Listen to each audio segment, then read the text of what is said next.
Assalamualaikum warahmatullahi wabarakatuh. Halo semua, kembali lagi di channel Raider Manhwa.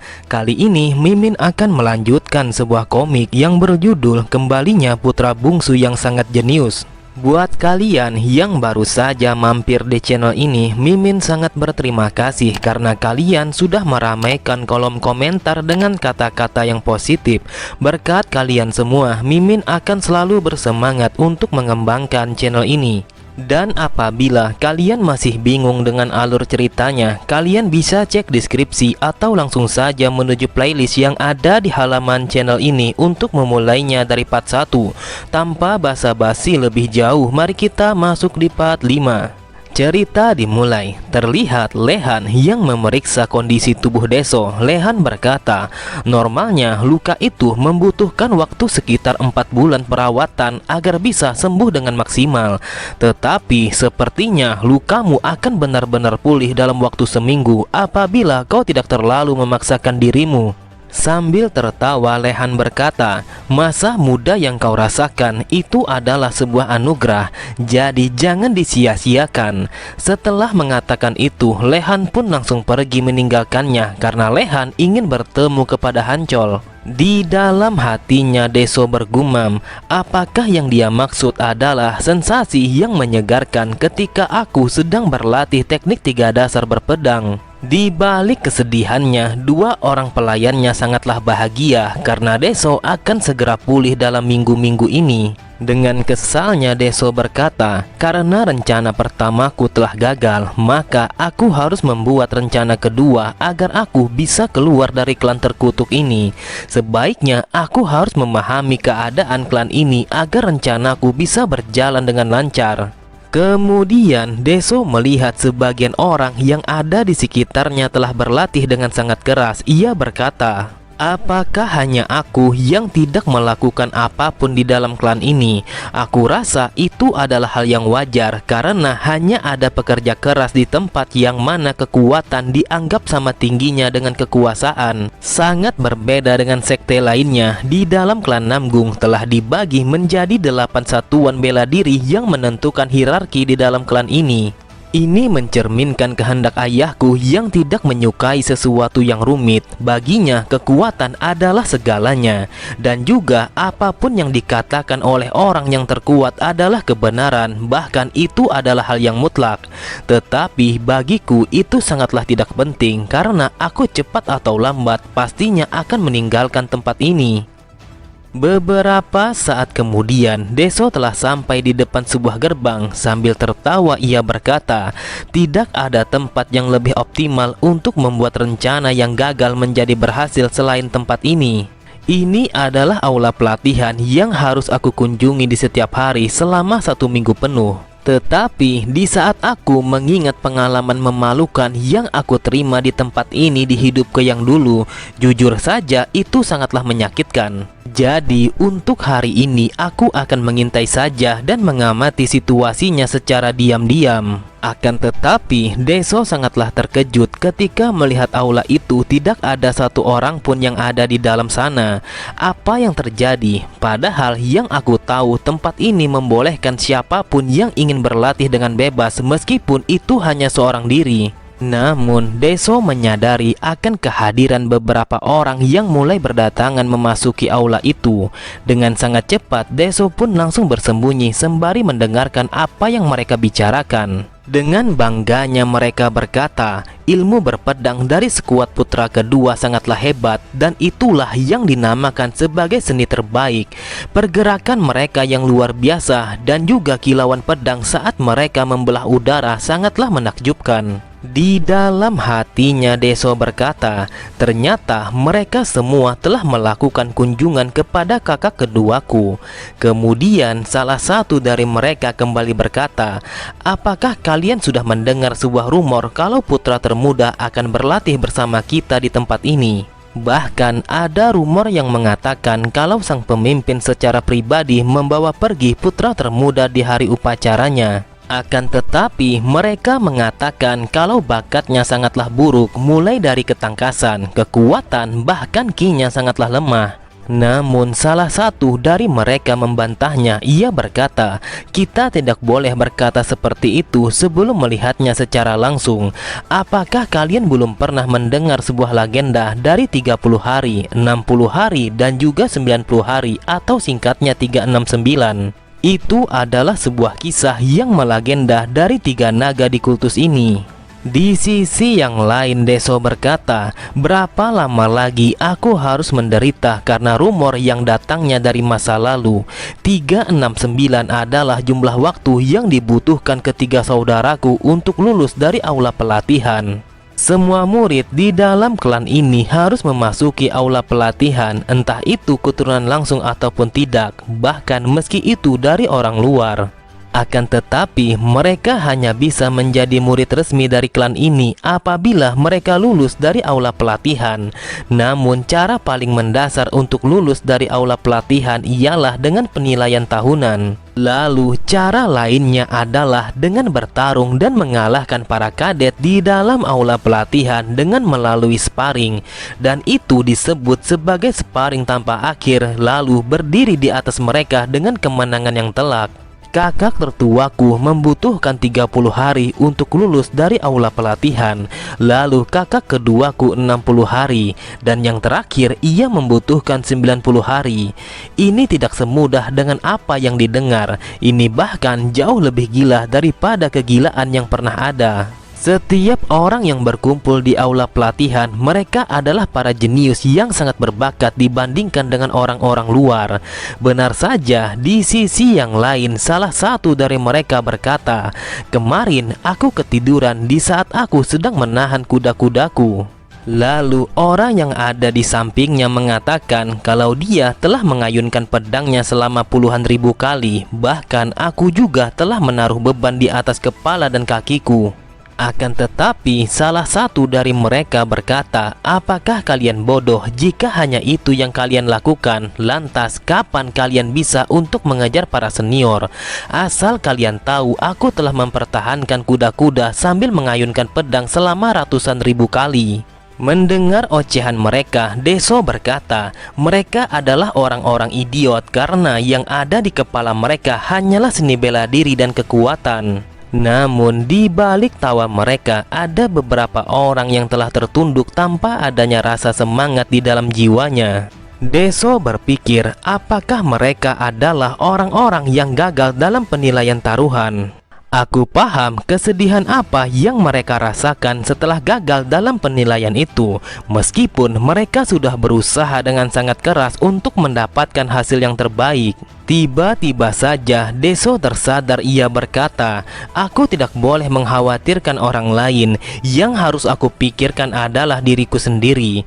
Kemudian Deso pun langsung pergi meninggalkan aula pelatihan secara diam-diam agar mereka semua tidak melihatnya.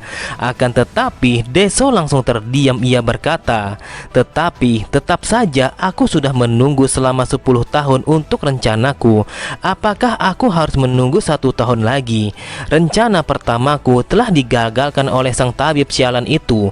Padahal itu adalah rencana yang aku susun dengan matang." Dengan tatapan mata yang tajam, Deso berkata, "Tunggu saja sampai di mana penilaian tahunan dimulai. Aku pastikan akan menjadi sebuah kegagalan yang terbesar." Waktu pun berlalu begitu cepat dan 7 hari kemudian terlihat Deso yang sedang berlatih dengan mengayunkan pedangnya. Perlahan tapi pasti Deso merasakan kalau energi Ki-nya telah meningkat. Tetapi kalau hanya begini, maka aku harus mengayunkan pedang ini seharian penuh selama 100 tahun untuk mendapatkan kultivasi Ki yang setara 30 tahun. Pantas saja 3 teknik dasar berpedang termasuk salah satu dari seni bela diri kelas 3. Tetapi aku bisa berlatih seni bela diri kelas 3 ini tanpa mengkhawatirkan apa yang orang lain pikirkan. Bahkan aku pun merasa sangat segar setelah latihan ini. Jadi tidak ada alasan bagiku untuk tidak melakukannya. Sebelum aku regresi, aku diseret dengan paksa ke tempat pelatihan tanpa adanya istirahat. Dan ini sudah waktunya. Sebentar lagi ada seseorang yang datang menjemputku untuk membawaku pergi ke tempat pelatihan.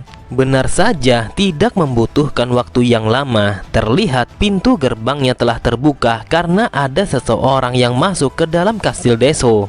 Sambil memberi hormat, ia berkata, "Wahai tuan muda, bagaimana kabarmu? Ini adalah pertemuan pertama kita semenjak upacara penyambutan." Lelaki itu adalah sang penyiasat kedua yang bernama Jaekyeon. Diceritakan saat Jaekyeon berumur 5 tahun, dia sudah menghafal beberapa buku terkenal. Lalu di umur 7 tahun, dia juga sudah menghafal beberapa kitab yang luar biasa. Bahkan dia telah lolos ujian negara resmi pada usia 8 tahun dan dia dinobatkan sebagai anak yang ajaib. Saat itu, semua orang mengira kalau dia akan menjadi menteri termuda yang pernah ada. Tetapi entah kenapa dia telah menghilang di muka bumi ini pada usianya yang ke-10. Aku tidak percaya kalau lelaki yang begitu hebat telah menemuiku secara langsung. Saat mendengar Jaekyeon yang bertanya apakah Deso sudah sehat, Deso pun menjawabnya kalau dia sudah pulih sepenuhnya. Jaekyeon hanya tertawa. Ia berkata, "Kau tidak usah berbicara sesopan itu kepadaku. Aku memang seorang penyiasat kedua di dalam klan ini, tetapi posisiku tidak pantas untuk diberi hormat sebesar ini oleh keturunan langsung dari sang pemimpin." Deso pun berkata, "Jika memang seperti itu yang kau mau, bolehkah aku bertanya sesuatu?" Sambil menunjuk Deso bertanya atas perintah siapa Jaekyeon menemuinya secara langsung. Jaekyeon kembali tertawa dan ia pun mengatakan ia datang menghadapinya atas perintah dari sang penyiasat. Sontak Deso pun sangat terkejut karena orang yang mengutus Jaekyeon adalah seorang master penyair yang bernama Ilo. Yang aku tahu bahwa ada sebuah aturan kalau master penyair tidak boleh menjadi bagian dari sebuah kelompok apapun di dalam klan ini. Jadi apa alasannya ia mengirimkan seorang penyiasat untuk bertemu denganku?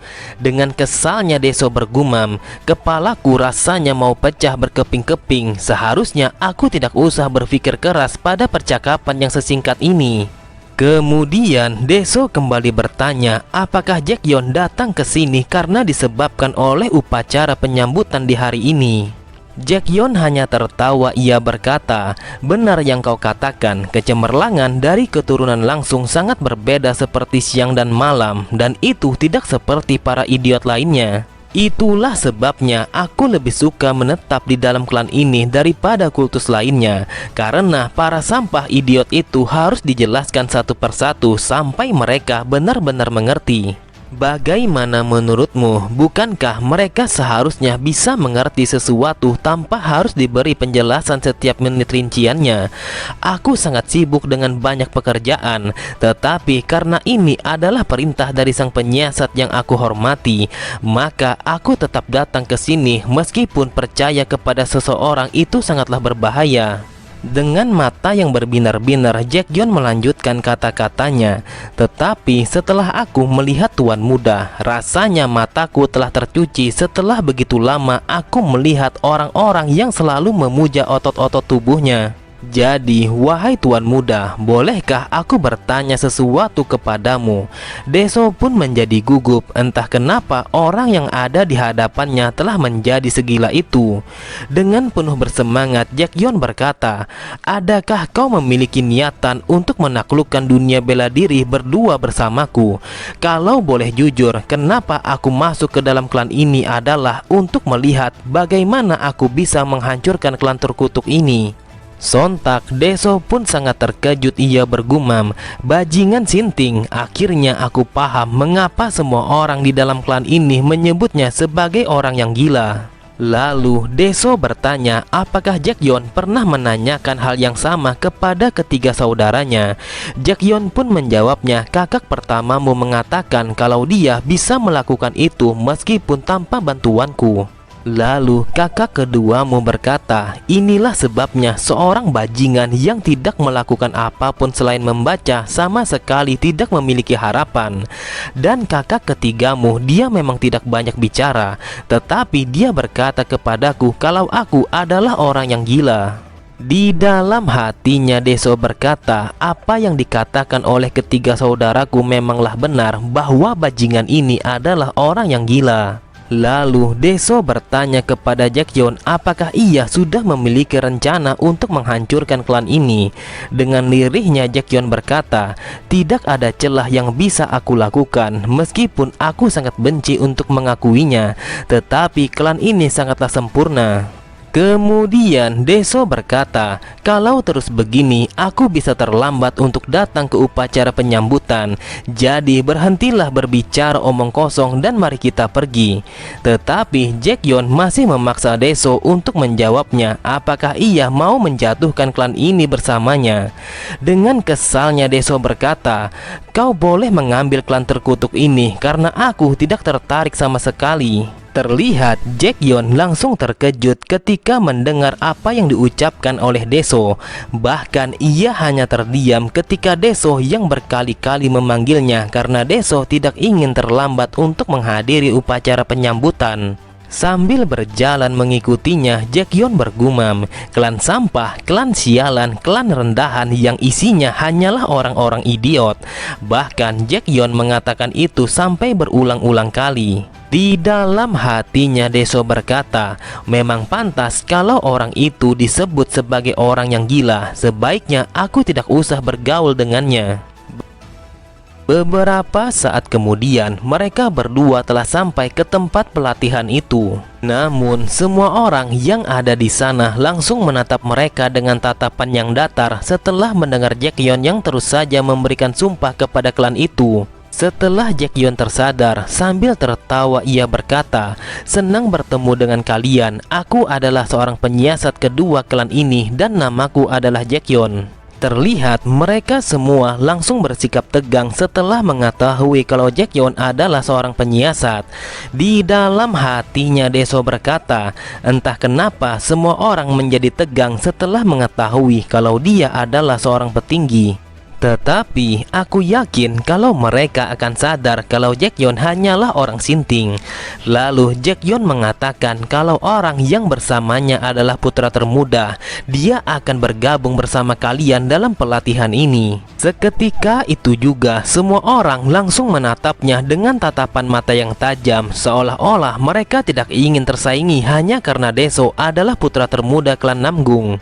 Sambil tertawa Deso berkata di dalam hatinya, tatapan mereka terlalu berlebihan. Aku yakin aku akan membuat mereka kecewa hanya dalam beberapa hari. Akan tetapi Deso sangatlah terkejut ketika Jaekyeon yang berkata, dia adalah seorang laki-laki hebat yang akan menaklukkan klan ini yang isinya hanyalah orang-orang idiot.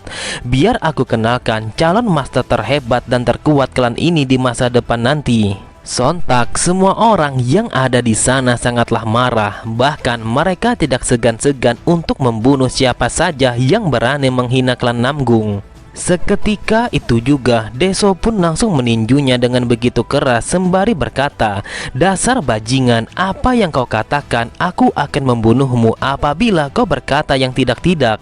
Bahkan saking kuatnya pukulan Deso, sampai-sampai Jaekyeon langsung tidak sadarkan diri. Lalu Deso berkata, kalian tidak usah menghiraukan apa yang dikatakan oleh orang gila ini. Jadi lanjutkanlah latihan kalian. Setelah itu Deso pun menariknya yang masih tidak sadarkan diri keluar dari tempat pelatihan itu. Beberapa saat kemudian terlihat Deso yang membawa Jaekyeon ke ruang medis, yang mana ruangan itu adalah tempat kerja Lehan. Kemudian Lehan memeriksa matanya. Ia berkata, dia telah pingsan. Dilihat dari kondisinya, tampaknya dia telah diserang secara tiba-tiba oleh seseorang yang ia kenal. Berdasarkan tangan kananmu yang agak memar, aku yakin kalau dirimulah pelaku yang melakukan ini. Sambil tertawa Deso berkata, seperti yang diharapkan dari seorang tabib yang hebat, Anda bisa mengetahui semudah itu hanya dengan melihatnya saja. Tetapi aku ingin bertanya, apakah Anda akan tetap tinggal di sini ataukah tidak? Mendengar pertanyaan Deso, Lehan berkata, aku sedang memikirkannya. Di tempat ini aku sangat bahagia. Aku bisa mendapatkan alkohol dan juga tempat tidur. Sambil menatap kepada Deso, Lehan melanjutkan kata-katanya. Bahkan tidak hanya itu saja, aku juga telah mendapatkan sebuah hiburan yang membuatku menjadi semakin betah di tempat ini. Terlihat Deso hanya terdiam, ia masih bertanya-tanya dan tidak memahami apa yang dikatakan oleh Lehan. Tidak lama kemudian mereka pun berpisah karena Deso ingin melanjutkan latihan perdananya pada aula pelatihan. Di dalam hatinya Deso berkata, "Ini sangatlah aneh, yang aku ingat kalau hidupku yang dulu sang tabib tidak menetap di tempat ini. Apakah mungkin masa depan yang aku lalui akan berubah?" Entahlah, aku tidak peduli meskipun sang tabib ada di tempat ini ataukah tidak, itu tidak akan bisa merusak rencanaku. Jadi aku harus fokus untuk melakukan yang terbaik dan pergi meninggalkan kultus terkutuk ini. Oke semua, cukup sampai di sini dulu pembahasan alur cerita kita. Sampai jumpa di video selanjutnya. Wassalamualaikum warahmatullahi wabarakatuh.